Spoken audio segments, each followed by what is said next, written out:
어제 방송했던 건데요. 오토바이입니다. 오토바이가 신호 대기하다가 신호 바뀐 후 출발합니다. 오토바이.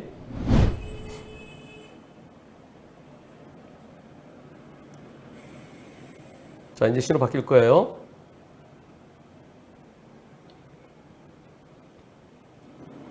자, 출발. 녹색 신호 바뀌었습니다. 양방향 직진이죠? 그런데 저기서, 좌회전. 아니, 왜 이렇게 생짜배기 신호 위반 좌회전 하나요? 오토바이가 지금 신호 바뀌고, 네, 출발해요.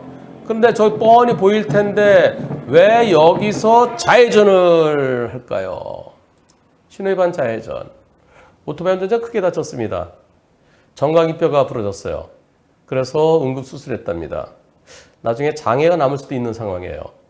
이 사고가 지난 12월 16일 일어난 사고인데요.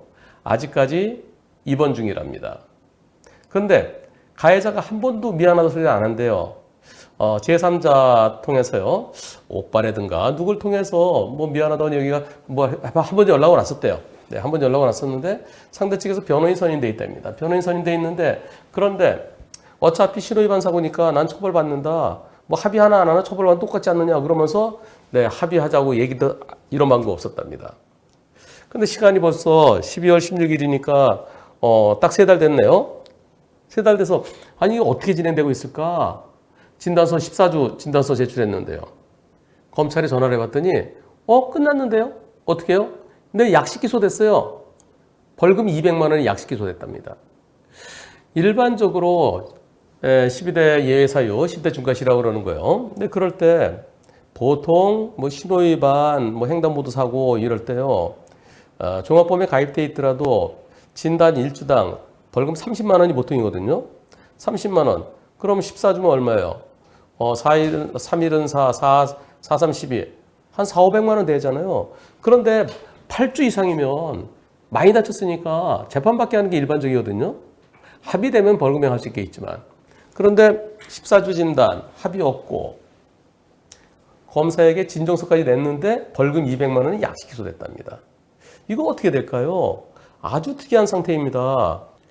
그리고 또 일반적으로 장애는 굽어지는 부분, 여기에 팔꿈치, 손목 이런데 발은 어딜까요? 발은 무릎과 발목. 그러니까 바로 그 관절을 다치거나 관절에 가까운 데를 다치면은 잘 안 굽어져요. 그래서 강직장애가 인정될 수 있죠. 그런데 또 비골을 다쳤답니다. 이 정강이뼈 앞에 큰 뼈, 그걸 갖다 경골이라고 그러고 뒤에 작은 뼈가 있는데 그걸 비골이라고 그래요. 그 비골 다쳤을 때는 또 비골에 신경이 많이 지나서 비골 신경에 문제가 있을 수 있습니다. 그럼 비골 신경이 마비되면 발이 축 처져요. 그럼 걷는데 지장이 있거든요. 그래서 장애가 아직까지는 몰라요. 장애는 보통 6개월 지나야 판단할 수 있죠. 이런 사고를 일으키고도 미안하다 소리 없는데 지금 이분이 저한테 어제 이렇게 또 질문이 올라왔습니다. 변호사가 선임돼 있대요. 그리고 법무법인 선임한 변호사가 가해자 전화통화도 한번 시도까지 있었답니다. 근데 지금이라도 한 변호사님께 제 사건을 맡기고 싶은데 될까요? 또 어제 어떤 분께서 방송 보시고 착수금 드릴 수 있도록 빌려주겠다. 그래서 억울함을 이거 한번 끝까지 가봐라. 그래서 변호사님한테 변호사 지금 선임돼 있지만 한 변호사님한테 맡기고 싶은데요. 그래서 제가 이렇게 여쭤봤습니다. 변호사를 왜 선임하신 거죠? 보험사를 상대로 민사소송 때문에 그런가요? 아니면 형사사건에서 가해자를 무겁게 처벌해달라는 쪽인가요? 왜냐하면 민사소송은요. 어차피 소송해야 될 사건일 때 예컨대 무슨 그 사지마비라든가 또는 뭐 식물인간 상태에서 벗어나기 어렵다든가 그럴 때는 어차피 소송해야 됩니다. 지금 100대 빵이죠? 100대 빵이 왜 1차로로 진행했느냐? 그게 문제되진 않죠. 100대 빵이어야 돼요. 100대 빵인 사건에서 장애가 확실할 때 그럴 때는 그리고 개호비도 필요하고 영구적인 커다란 장애가 있을 때는 보험사에서 아무리 잘해주더라도 결국은 민사소송을 해야 돼요. 민사소송하면 우선 1년에 5%의 이자가 붙죠. 지연이자. 그럼 보통 사고 날 때도 2년 정도 됐을 때 끝난다 치면은 그 이자로서 그 지연이자로 선임비가 되고요. 그리고 어차피 보험사는 소송에서 받을 수 있는 것의 80%도 채 안 줘요. 뭔가 좀 덜 주죠. 그런데 지금 장애가 남을지 안 남을지 불확실한, 아직 좀 지나봐야 돼요. 남을 수도 있어요. 그럼 저 같은 경우는 어떻게 하느냐? 이런 경우에 처음부터 변호사님 도와주세요. 선임하겠습니다. 그러면 저는 좀 이따 봅시다. 우선 장애가 남을지 안 남을지 봐야 되고요. 장애가 남지 않으면 결국 입원 기간 동안에 일 못한 손해, 그리고 위자료인데 위자료가 장애가 없으면은 글쎄 그냥 몇백만 원 정도에 불과하거든요. 그래서 나중에 장애 여부도 확인하고 보험사에서 얼마 주겠다는지 들어보고 그래서 소송하면 더 올라갈 수 있을지를 판단해서 소송 여부 결정하십시다. 저는 그렇게 합니다. 근데 이분께서 처음에는 손해사정사를 아마 맡길까 변호사한테 맡길까를 고민하시다가 끝까지 가자 해서 변호사를 선임하신 것 같습니다. 만약에 저한테 처음부터 그렇게 말씀하셨으면 저는 조금 더 기다려 보십시다. 변호사가 필요할 때, 꼭 필요하다 생각할 때 그때 선임해야 되는데 근데 지금 선임하신 상태예요. 그래서 혹시 또 지금은 형사사건에 있어서 진짜 너무 억울하니까 형사사건을 도와달라는 측면에서 선임했을까? 예, 제가 이렇게 질문했습니다. 그리고 제가 또 좀 설명을 드렸는데요. 중간에는 이제 여기 비어있는 과정. 형사사건은요, 변호사가 해줄 수 있는 게 아무것도 없습니다. 형사사건은 그래서 제가 보통 이 교통사고에 있어서요, 민사도 맡기고 형사도 맡기고 양쪽으로 피해자가요. 근데 피해자를 위해서 변호사가 형사사건에서 해줄 수 있는 게 아무것도 없어요. 무슨 소리야? 왜 아무것도 없어? 할 수 있는 거는요, 두 가지입니다. 상대 측에서 형사비 해달라고 연락이 오면은 피해자가 직접 또는 피해자 유족들이 직접 상대하면은 좀 스트레스 받고 또 이렇게 형사비 갖고 막 그냥 그 액수 갖고서 서로 이게 뭐 이렇게 그 흥정을 해야 되잖아요. 그게 스트레스가 될 수 있어요. 그리고 가해자 보기도 싫어요. 그럴 때 변호사님 제 사건 형사 합의 저 사람 만나기 싫으니까요 대신 좀 상대방하고 대화 좀 해주세요. 그거 연락이 왔을 때 대신해서 형사비를 도와줄 수 있는 겁니다. 상대 측에서 안 오는데 아니 왜 안 와? 형사비 빨리 제의해. 자 나 형사비 위에서 좀 선임됐으니까 나랑 형사비 하자. 이거는 안 돼요. 왜냐하면 형사비 하고 안 하고는 상대의 선택입니다. 형사비 안 하면 구속될 것 같다. 처벌이 무거울 것 같다. 그럴 땐 형사비 해달라는 거고요. 형사비 하나는 별 차이 없을 것 같다. 그럼 버티는 거고요. 어떤 사람들은 나 돈 없어 몸으로 때울래 이런 사람도 있는 거고요. 자, 그래서 합의를 조율해 주는 거 그게 첫 번째고요.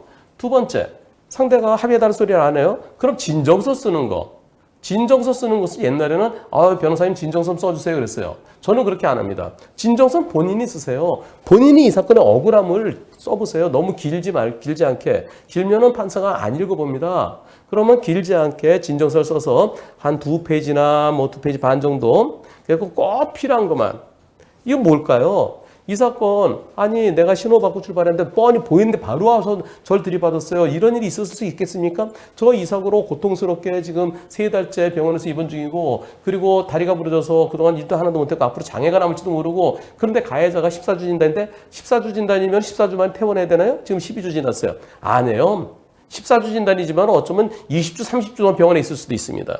근데 가해자 저한테 미안한 소리 한 마디 없었습니다. 근데 이게 벌금 200만 원 되겠습니까? 판사님, 저 너무 억울합니다. 저 사람 무겁게 처벌해 주세요. 이렇게 얘기해야 돼요. 다행히 지금 아직까지 약식명령이 발부되진 않았답니다. 그럼 판사가 약식명령에 사인하면 그냥 끝나는 거예요. 그 판사한테 제발 좀 제 억울함을 살펴봐 주세요. 편지 쓰는 거. 그게 진정서죠. 진정서는 본인이 써야 돼요. 본인이 썼는데 너무 길게 썼던가 뭐 그러면 조금 요건 빼시는 게 좋겠네요. 뭐 이렇게 봐주는 정도죠. 그래서 형사사건은 변호사가 해줄 수 있는 게 딱 두 가지입니다. 형사합의하자고 대신 조율해 주는 거 또는 진정서 써주는 거 그거 좀 손봐주는 거. 그거 변호사 필요 없어요. 본인이 할 수 있어요. 지금 상태에서 저쪽에서 합의하자고 연락도 안 오죠. 또 이미 본인이 진정서 법원에도 써냈답니다. 그럼 이제 할 건 다 한 거예요. 그럼 기다려야 돼요. 자, 그렇다면 제가 그렇게 설명드렸더니 네, 잘 알겠습니다. 형사처벌을 위한 저는 더 이상 할 게 없나요? 판사가 진정서 써오면은 직원이 갖다 판사방에 올려줘요. 그러다 놓고 가세요 그러거든요. 그걸 기록에 딱 놔두면은 기록에 위에다 놔두고 갈 수도 있고 또는 기록에 뒤에다 편찬할 수도 있어요. 근데 판사가 그걸 안 볼 수도 있죠. 판사가 기록을 다 본다는 보장이 없습니다. 특히 약식명령은. 뭐가 왔나? 그래, 뭐, 검사가 제대로 했겠지? 그냥 사인해서 내려가면 그 말이에요. 그럼 어떻게 될까요? 판사가 내가 며칠 전에 써냈다는데요? 며칠 전에 써낸 그 진정서를 못 볼 수도 있죠. 그러면 어떻게 될까요? 예, 판사에게 진정서 써내셨지만 한 번 더 제출해 보세요. 한 번 더. 전에 써낸 것과 중복되지 않게 억울한 심정을 요약해서요. 지금 할 수 있는 건 딱 이것뿐입니다. 그리고 제가 그랬어요. 저는요, 이 사건 이미 변호사 선임돼 있으니까 그분한테 도움 청하셔서 나중에 퇴원한 다음에 신체 감정 받아보고 장애 여부를 확인해서 그분한테 진행하세요. 저는 제가 도와드릴 거는 이렇게 억울한 사연을 한문철 TV를 통해서 널리 많은 분들이 야 이거 말도 안 되지. 100대 빵인 신호위반 사건에 14주 진단인데 벌금 200만이 합의도 안 됐는데 이게 널리 전파되어서요. 이게 관할이 어딘가 잠깐 보겠습니다. 수원인지 평택인지 화성인데요. 네, 수원지검이니까 수원이네요. 네, 이번 사고 네, 수원지방법원에서 어느 판사분께서 이 사건의 약식명령을 담당하십니다. 판사가 이건 안 되지, 이건 약식명령 안 되지, 이건 정식 재판 받고 처벌받아야지, 합의 안 되면 이건 실형까지 선고될 수 있는 건데 이거 벌금 200만 말도 안 돼. 그래서 판사가 정식 재판 넘겨야 돼요. 통상해부라 그러죠. 그래서 많은 분들이 보시고 그리고 울분을 같이 해주시고 그러면 방송에서도 받았을 거고 그럼 우연히 그 담당 판사도 이걸 보시게 된다 그러면 이거 바로 그거네. 근데 전 그것밖에 도와드릴 게 없어요. 그래서 이분께 제가 진정서 한 번 더 써내세요. 그랬더니 네 감사합니다. 혹시 변호사니까 누가 되지 않는다면 방송 제보한 거, 즉 한문철 TV에서 방송한 거 이거를 거기다가 첨부해도 될까요? 아이고, 네, 그래서 판사님도 꼭 영상을 보셨으면 한다고 하셔서요. 이거를요, 영상을 첨부한 걸 판사가 보기를 그걸 기대하지 마시고요. 판사가 약식명령, 약식소장 기록을 검토하기 전에 영상을 볼 수 있도록. 그럼 많은 분들이 보시면서 수원지방법원의 판사분께서 수원지방법원에도 판사가 100명일지 200명일지 모르겠습니다만은 그분들이 한번 보실 거 아니겠습니까? 누군가 이거 보시면 검사가 이렇게 많이 봐주면 되나? 이렇게 해서 이 약식 담당하시는 판사 귀에 들어가도록 하는 게 그게 포인트입니다. 네, 그래서 얼마든지 쓰시라 그랬어요. 얼마든지 참고자료 쓰세요. 근데 참고자료 붙인 거는 안 보면 그만이죠. 그래서 이번 영상은요, 예. 판사께서 그냥 기록만 보고 대충 판사가 쭉 보면서 이거 14주인데? 이거 보면은 사인 안 하겠죠. 근데 판사가 바쁠 때는 쓱쓱쓱 넘기다가 그냥 사인할 가능성도 있을 수 있어서 그러지 말라고 진정서 제출한 거 말고 또 한 번 더 제출하시고요. 이럴 때는 진정서를 추가로 제출해야 돼요. 진정서 자꾸 제출하면은 이게 내성이 생겨서 이 주사도 자꾸 맞으면 내성이 생기잖아요. 그래서 여러 번 제출하는 게 좋진 않습니다만 지금은 아주 급박한 상태예요. 판사한테 내 사건이 어느 판사한테 배당됐는지 법원에 가서 확인해 보세요. 그리고 판사실에 전화하면 전화를 할 수가 없잖아요. 판사실에 찾아가려도 판사가 안 만나주잖아요. 그러니까 진정서 써낼 수밖에 없습니다. 진정서 오늘 내일쯤에 한번 써내시고요. 내일 또 한번 다음 주에 또 한번 써내세요. 그리고 이 영상이 수원지방법원의 판사분들이 이 영상을 보시고 그리고 담당 판사한테 그거 영상 한번 봐봐. 그런 사건이 있었어. 자, 그러면은 제가 도할 수 있는 이것밖에 없습니다. 자, 여기서 다시 한번 어떤 사고인지 보시겠습니다. 쭉 신호 이제 바뀌고요. 자, 이제 정선 딱 지키고 있다가 출발합니다. 여기서 왜 1차로에 서 있었어? 그거는 2차로는 또 우회전한 차에 배려하기 위한 것일 수도 있죠. 그래서 지금, 그리고, 왜 첫 번째로 갔느냐? 이것은 시비가 되지 않습니다. 이건 100대 빵이어야 됩니다.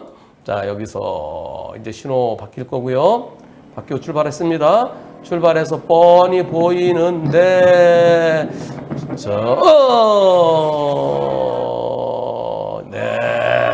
네, 고통스러워합니다. 고통스러워해요.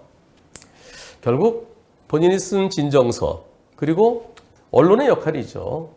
예, 그래서 이런 걸 다른 언론사에서 이런 일이 있었다. 아니, 신호위반 사고 100대 빵에 14주 진단에 장애가 남을지도 모르는 그런 사고 지금 3달째 입원하고 있는데 그런데 벌금 200만이 말이 되느냐? 합의도 안 됐는데 이렇게 언론에서 좀 이게 언론이 과연 어느 정도 역할을 할까요?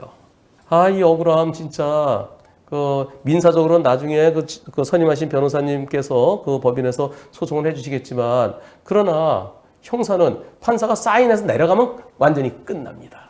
그러지 않아야 될 텐데요.